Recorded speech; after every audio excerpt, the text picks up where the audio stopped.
So we're on West 81st Street today, and we're gonna go through a gut renovation of this entire apartment. It's a pre-war apartment. Some of the cool features that we're gonna be discussing today is actually central air. One of the biggest requests that we've been getting over the last year plus is people wanting to have central air in an apartment, and the biggest challenge that they generally face is how to accommodate that in a pre-war apartment without compromising aesthetics, and most importantly, making sure that you could actually hide all the ductwork without lowering any ceilings. So today we're going to discuss in this apartment something that we've started to work on, and you'll be able to see some of the rough work. Here's an example of a cutout that we went through the masonry wall in order to install a sleeve for the condenser. So unlike a traditional home where you'd have a mini split system with a condenser in your backyard, some of these pre-war buildings, or I'd say most of these pre-war buildings, don't allow you to have a condenser in the courtyard or on the roof.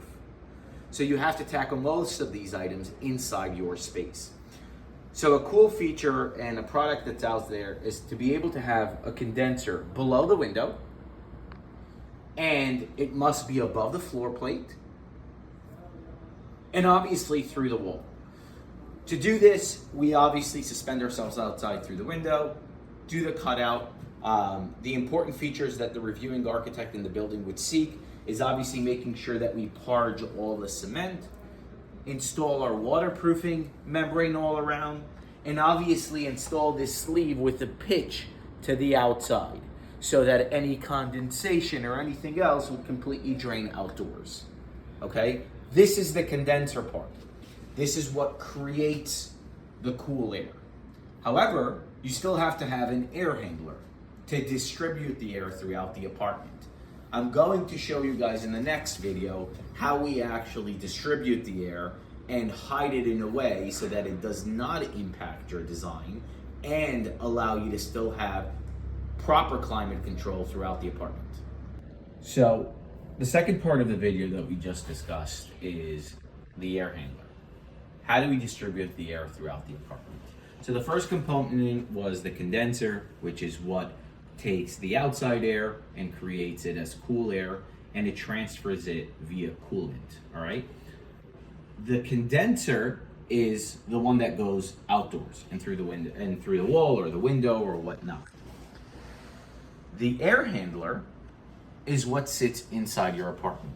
There are various versions of air handlers. There are ceiling hung air handlers, and then there is floor mounted air handlers. Both are perfectly usable, and depending on the design and what we're trying to accomplish and what space we have available, we'd use them interchangeably. In this project, we're using a floor mounted air handler that will be located here. We created a very tight closet, and we're going to hide it with a hidden door so that it's not visible in this hallway. An important component that engineers look for, or building engineers look for, is they want to make sure that it is waterproof and that it is essentially isolated from vibration for your neighbors below. We typically create a platform, put vibration isolators, and then this is a pan, a stainless steel pan, that will have a flood sensor attached to it that will be sitting underneath the air handler, so that if there was a leak, if there was any condensation leak, would catch it and immediately shut off the system via the sensor.